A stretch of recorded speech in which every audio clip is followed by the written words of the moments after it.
saya, Prihadi Adi, akan menemani MG Listener dalam Morning Traffic dengan segmen khususnya, yaitu Morning Session with Nuim Hayat, Kamis 7 Oktober 2021, dan siaran ini bisa MG Listener dengarkan di metrotvnews.com dan juga medcom.id.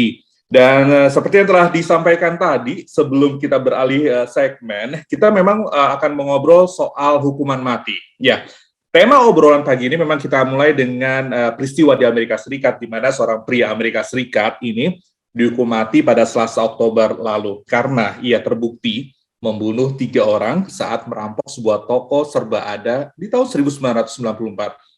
Ia, Johnson namanya, dihukum mati dengan cara disuntik dengan cairan tertentu dan berlangsung di penjara negara bagian di Bonne Terre, Missouri. Peristiwa ini merupakan eksekusi mati pertama di Missouri sejak Mei 2020 yang ketujuh di Amerika Serikat tahun ini.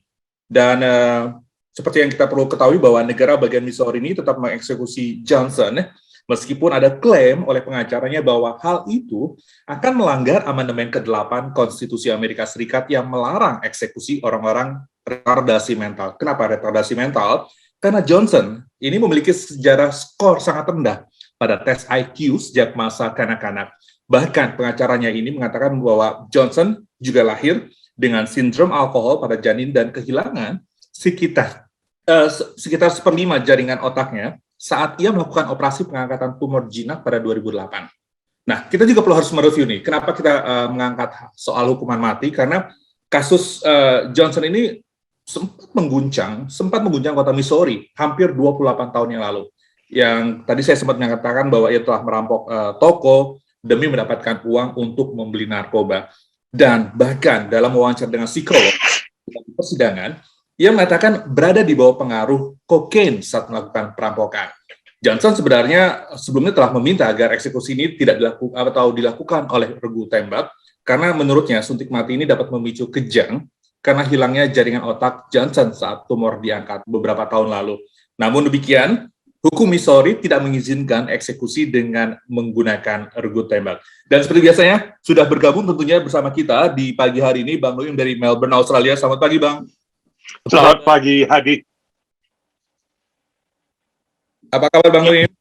Alhamdulillah, tidak berhadapan dengan hukuman mati. Mudah-mudahan, karena di Australia memang tidak ada hukuman mati, sudah dihapuskan sejak tahun 67 kalau tidak salah, ya. Sejak 67. Memang ini menjadi soal di Amerika Serikat pada akhirnya, karena ya seperti kita ketahui bahwa apakah ini akan berlaku surut atau tidak, karena Presiden Biden sendiri pada saat kampanye jelang pemilihan presidennya sendiri dilantik pada bulan Januari mengatakan bahwa ia berjanji akan menghapus hukuman mati di Amerika Serikat, tapi ternyata Oktober kemarin tanggal 5 masih terus terjadi hukuman mati. Bagaimana Bang melihat hal ini?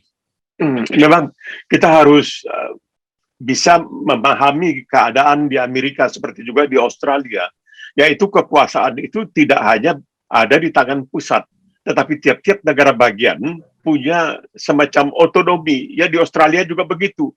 Negara bagian itu punya otonomi yang sangat besar. Jadi di Amerika juga begitu. Kita tahu kan, setiap kali terjadi penembakan massal, kalau boleh dikatakan penembakan massal, anak-anak sekolah ditembak mati dan sebagainya, dan kemudian banyak tuntutan supaya dipersulit untuk memperoleh senjata, untuk membeli senjata. Tapi itu hanya keinginan pemerintah pusat. Negara bagian lain lagi, karena adanya Kongres, adanya Senat, maka ini harus diputuskan oleh para wakil rakyat. Para wakil rakyat ini banyak yang sangat menggantungkan harapan mereka untuk bisa terpilih menjadi wakil rakyat pada sumber-sumber keuangan yang diberikan oleh misalnya pabrik senjata di Amerika Serikat. Nah, oleh sebab itu, di Amerika sekarang ini sekitar berimbang mereka. Dari 50 negara bagian, 25, kira-kira begitulah, tidak pasti. 25 masih menerapkan hukuman mati, 25 tidak menghapuskannya, tetapi seakan-akan menunda terus. Nah, yang paling barangkali aneh dan bisa dikatakan kejam adalah kasus yang tadi Hadi sebutkan, yaitu Johnson. Sudah berapa puluh tahun dia berada di death row. Death row ini adalah suatu kawasan di dalam penjara bagi orang-orang yang telah dijatuhi hukuman mati. Jadi mereka hanya tunggu tanggal mainnya, tunggu kapan akan dieksekusi. Bayangkan, setelah begitu lama menanti, akhirnya diputuskan, oke, pada tanggal 5 Oktober harus dilaksanakan hukuman mati tersebut dengan suntikan tentunya. Jadi berbeda kan? Kalau di Amerika dahulu sebelumnya kursi listrik, ya sebelumnya kursi listrik, dan kemudian banyak terjadi, ya sebelumnya juga banyak terjadi penggantungan secara ilegal, ya yang disebutkan lynching, ya terutama orang-orang Negro, orang-orang keturunan Afrika yang di-lynch, digantung begitu saja. Biasa ditaruh di atas kuda, nanti telah talinya itu diikat di dahan pohon, kemudian belakang kudanya ditepuk, kudanya lari, ya orangnya jatuh mati. Nah, kemudian itu dianggap sebagai tidak manusiawi, ya. Itu kan aneh, ya, hukuman mati tidak manusiawi. Maka diganti dengan kursi listrik. Kursi listrik pun dikatakan tidak cukup manusiawi. Maka diganti dengan suntikan beracun. Tetapi ada masalah beberapa waktu yang lalu, suntikan racun ini ternyata tidak secepat yang diduga orang mematikan. Bahkan ada waktunya kadang-kadang sampai 13-14 menit sebelum orang itu tewas, sebelum orang itu mati. Sehingga ini dianggap sebagai sesuatu yang sangat kejam. Padahal Undang-Undang Dasar Amerika menetapkan tidak boleh ada kekejaman dalam pelaksanaan hukuman mati itu. Bang Noem, jika teknik hukuman mati saja masih saja diperdebatkan, kenapa ya kan alasan melanggar hak asasi gitu kan? Lalu kenapa praktek-praktek hukuman mati ini masih terus berlangsung? Apa sebenarnya keuntungan dari Amerika Serikat sendiri, bahwa kita mengenal bahwa Amerika Serikat ini paling terdepan menggaungkan hak asasi manusia? Apakah tindakan menjatuhkan hukuman mati di Amerika Serikat ini menjadi pengecualian? Tidak juga. Ini karena adanya di dalam kitab undang-undang. Jadi kalau boleh saya ceritakan sedikit. Ketika terjadi kehebohan di Australia dan Indonesia mengenai kasus Corby, ya, seorang perempuan Australia yang ditangkap atas tuduhan melakukan usaha menyelundupkan narkoba, dalam hal ini ganja dan lain sebagainya. Nah, waktu itu ada dugaan bahwa dia akan dijatuhi hukuman mati.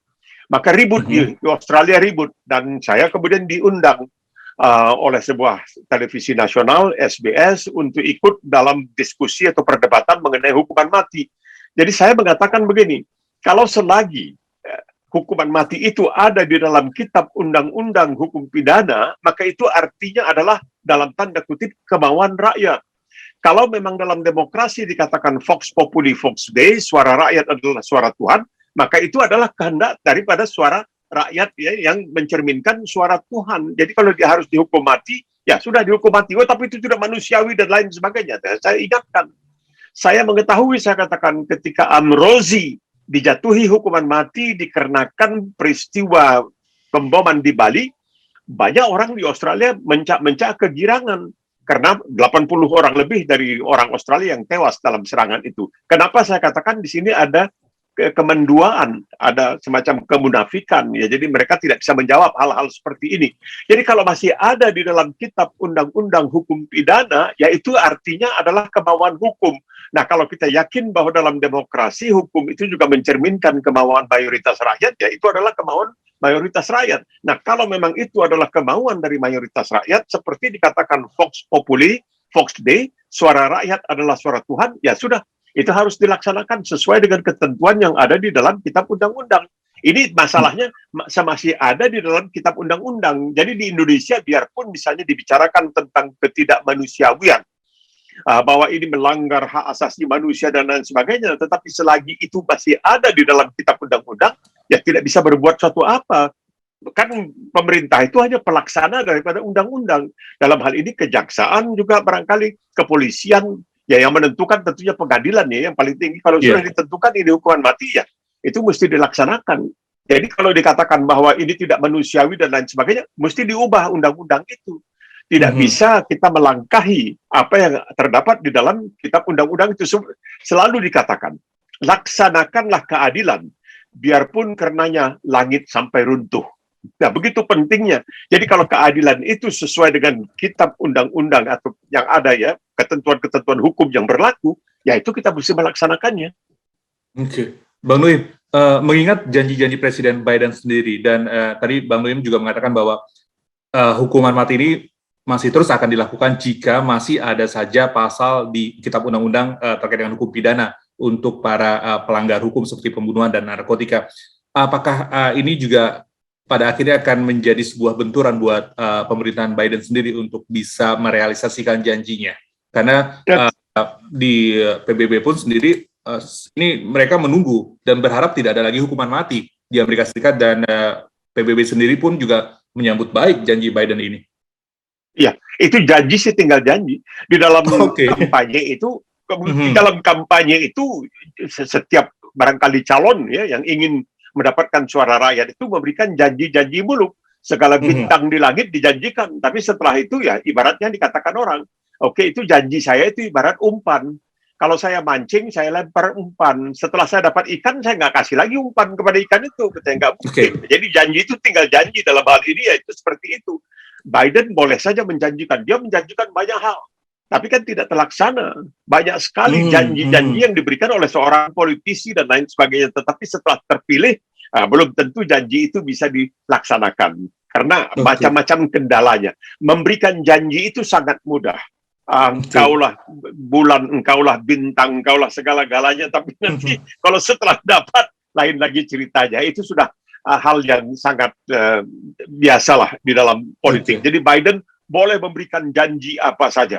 Tetapi pada kenyataannya nanti dalam pelaksanaannya dia akan terbentur di kiri dan di kanan. Ya karena itu. Karena sistem, orang mengatakan negara yang paling demokratis di dunia Amerika. Tidak juga saya pikir. Orang yang paling berkuasa katanya, seorang yang paling kuat, orang paling berkuasa adalah Presiden Amerika. Tidak juga benar. Kita melihat Obama itu kepingin bagaimana ini supaya senjata ini tidak semudah itu bisa diperoleh ya. Masuk ke toko senjata, bisa beli senjata dan lain sebagainya. Itu bukan senjata-senjata biasa, senjata otomatis dan lain sebagainya. Tetapi itu hanya janji. Setelah dia menjadi presiden, ceritanya lain lagi. Oke. Bang Noim, tadi juga kita sempat menyinggung soal sejumlah negara bagian di Amerika Serikat ini posisinya adalah setengah-setengah, 25 mendukung dan sisanya ini tidak mendukung. Apa sebenarnya keuntungan buat negara-negara bagian sendiri pada akhirnya memiliki sikap seperti itu? Bang Noim, ini Virginia. Jadi negara bagian Amerika Serikat di selatan pertama yang larang hukuman mati. Dia bergabung, negara bagian ini bergabung dengan 22 negara bagian Amerika Serikat lainnya yang melarang hukuman mati. Karena Gubernur Virginia sendiri mengatakan bahwa hukuman mati ini lebih menyoroti bias rasial yang sering terjadi dalam penerapan hukuman mati. Di Virginia sendiri, dari catatan, ini ada 1.400 eksekusi lebih banyak daripada negara bagian AS lainnya sejak tahun 1608. Apa sebenarnya untung rugi dari sebuah negara bagian ini menentukan atau tidak lagi menentukan hukuman mati di tiap-tiap negara bagian mereka?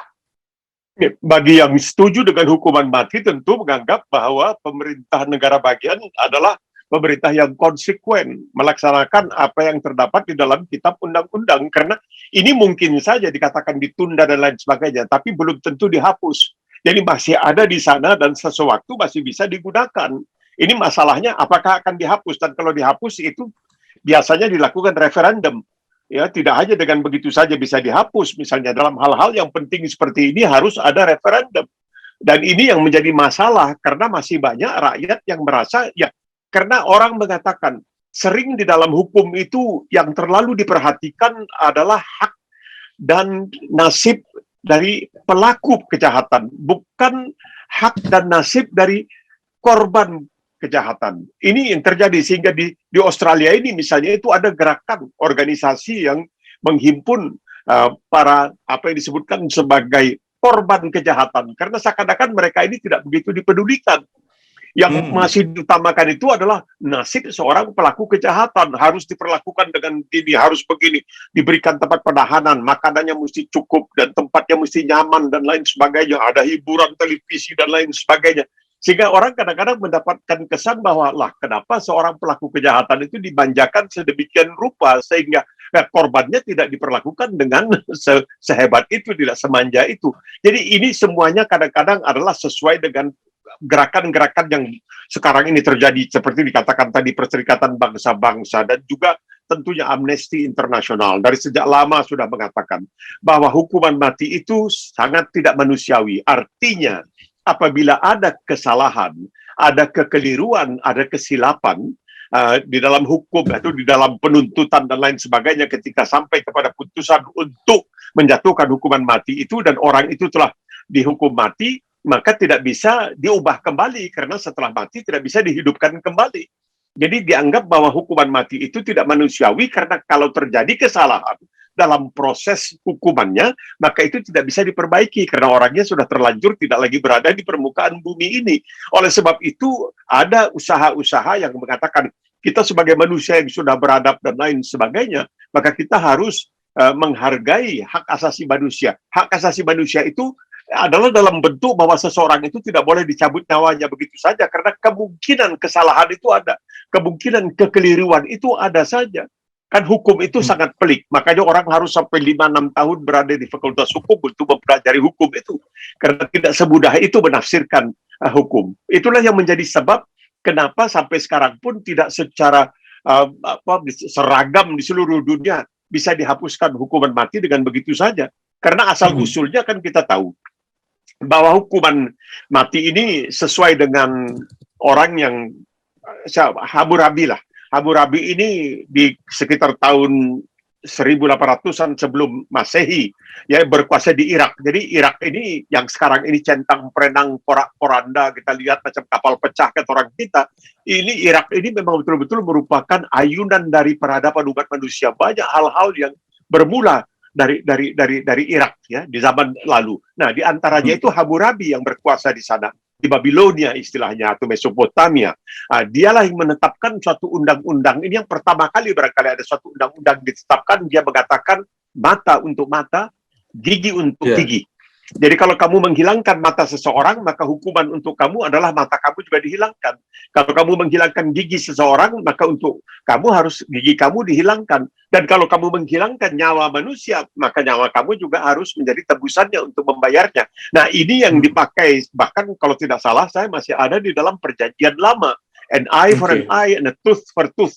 Al-aina bil-aina, itu ya, mata untuk mata dan gigi untuk gigi. Nah, ini yang menjadi pegangan. Dan dianggap ini paling adil.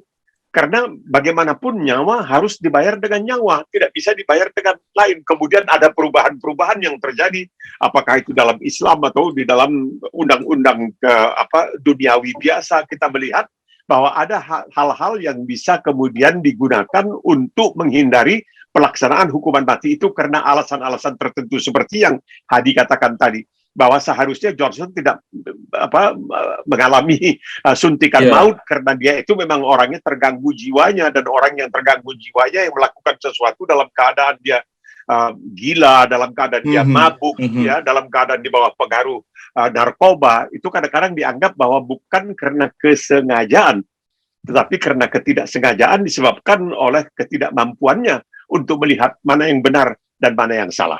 Oke.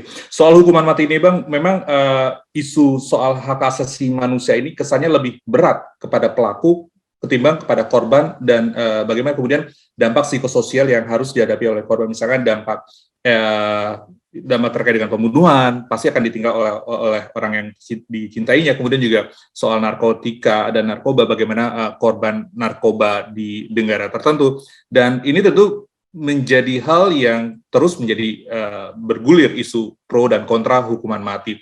Tapi kita juga bisa melihat bagaimana di dinamika di luar negeri sendiri, bahwa Indonesia tentunya hukuman mati ini masih terus ada dengan berbagai alasan. Tapi kita juga bisa melihat beberapa negara di dunia juga yang mengambil keputusan untuk melakukan moratorium terkait dengan hukuman mati ini.